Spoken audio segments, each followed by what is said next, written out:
We have the DA Gauteng health spokesperson on the line with us, Jack Bloom, to tell us a little bit more about what he means that the DA has come out against what's happening at the Charlotte Maxeke Academic Hospital, calling this a crisis in basic healthcare delivery. The crisis includes the reports emerging of severe food shortages and hot water outages impacting patient care.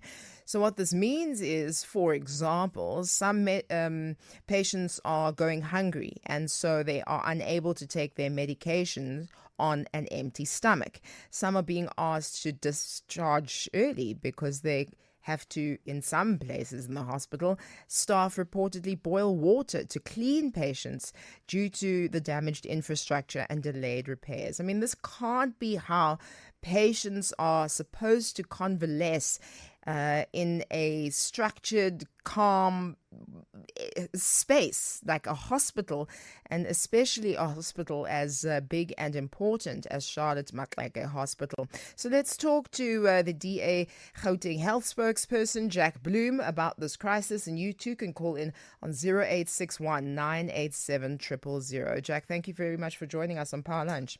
Good afternoon. Good to be with you. So it's said that some patients have actually asked to be discharged early because they're just not receiving proper meals. How widespread is this issue? How is it affecting the overall patient care experience at the hospital? Well, you're recovering in hospital. You need all your strength. You need nutritious meals, and frankly, in many cases, they're just getting porridge and bread, and they're not even getting sugar and tea. Now that's really pathetic, and doctors are outraged, to be honest, with the hospital management because they say there's been no communication about this whole situation, and then they don't even have hot water for several weeks. So this is a hospital, quite frankly, in perpetual crisis. If it's not one thing, it's another thing. There's currently a staff freeze. Operations are cancelled because there aren't enough anesthetists. And for a patient struggling to regain their health, to have a necessary operation, and then staff and really not being properly led at that hospital, in my view, and laundry. Operations are cancelled because there isn't sufficient laundry. Now, these are such basic things: food, laundry, hot water. If you can't get that right, then frankly, you don't deserve to be in the management of that hospital. And so, of course, that is a kind of direct look at the CEO, Gladys Bokgoshi, which the Democratic Alliance is calling to be removed. Tell us more about, her time and her tenure and, the issues that have come to this point. Well, she was appointed 12 years ago, and since when, frankly, services have deteriorated. She should have been held accountable for the devastating fire at the hospital, and she wasn't held accountable. It was found that there weren't sufficient fire prevention measures. To this day, this hospital doesn't have, adequate fire prevention measures. That's a scandal in itself. But after the fire, it was a very slow recovery process, and not all services are 100%, and parts of the building are still not fixed. So there's actually a parking crisis. You might think that parking is just a convenience. It's not. If you're an elderly or sick patient and you can't get parking, you can miss an appointment. That's actually happened, or you can't walk far distances. So there's just so many issues at that hospital, and a complete lack of accountability that I think it's time that she was replaced with a really top-class CEO, someone who actually communicates with the staff. I've been contacted by doctors who say, we're completely in the dark.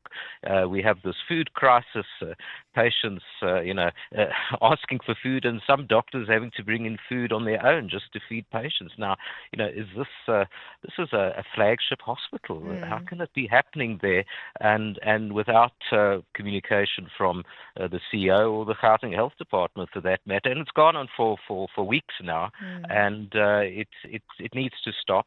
And it starts with leadership, and we need the right person there.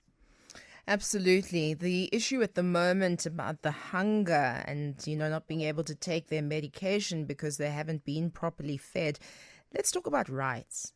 How does this violate patients' rights? And what do you think the long-term impact will be on their health? Well, I think ultimately it's the right to health, Yeah. but we do have a constitutional right to basic care, and obviously, if you're not getting proper nutrition, how are you supposed to recover?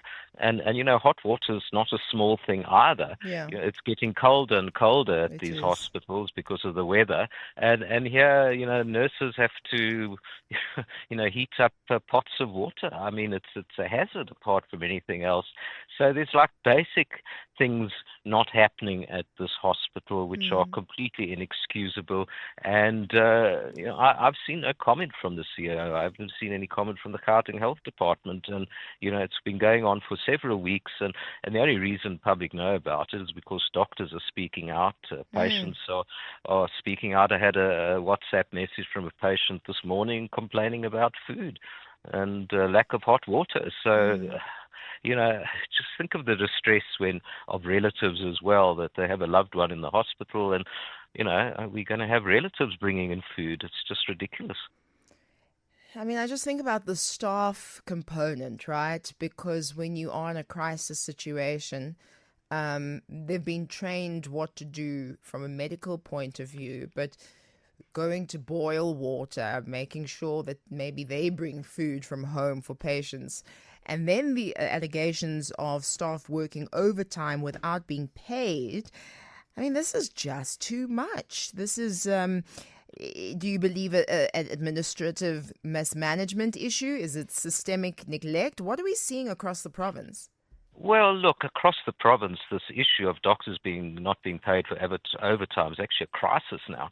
And in fact, doctors are refusing to work if they're not going to be paid. So what happens then is that you don't have adequate staff after hours and for emergencies, and lives can be lost. That's how serious it is. So, look, I understand that Maxeke Hospital, like other hospitals, has to work within a dysfunctional department, but that's a problem all on its own. I mean, look, we need wholesale change. The Gauteng Yeah. Health Department, DA has been calling for some time for the MEC to be fired and the head of department. At hospital levels, we've got some really bad CEOs who need to be replaced urgently, and that's what needs to be happen. But I'm afraid, I think there's too many scams going on. There's corruption, there's Mm. wastage, people who are being protected for political reasons, and until that changes, unfortunately, we're going to continue to have scandals at this hospital and other hospitals as well. Mm. What an absolute pity. What happens next in terms of the call for the CEO's removal from the Democratic Alliance's point of view?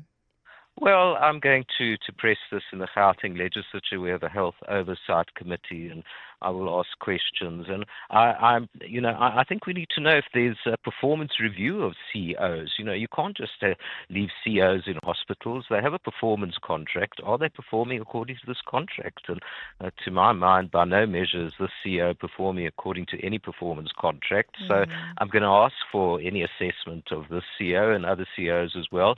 And well, it seems to me obviously they're not performing according to this Mm. contract, then there must be consequences. But of course, there's never consequence, and that's a problem in itself. That is the DA Shadow Minister, DA Gauteng Health Spokesperson Jack Bloom on the line with us, talking a little bit more about the situation at Charlotte Maxeke Hospital. Thank you very much for your time, Jack. And when we talk about hospitals, there's the information that we find out from, patients really being kind of a political, what did he call it? A political soccer ball, similar to the story that we saw with the grade R students also going hungry in KZN. And the people who suffer at the end are the patients themselves, the patients' families themselves. And that's you and me, just the ordinary citizen of South Africa.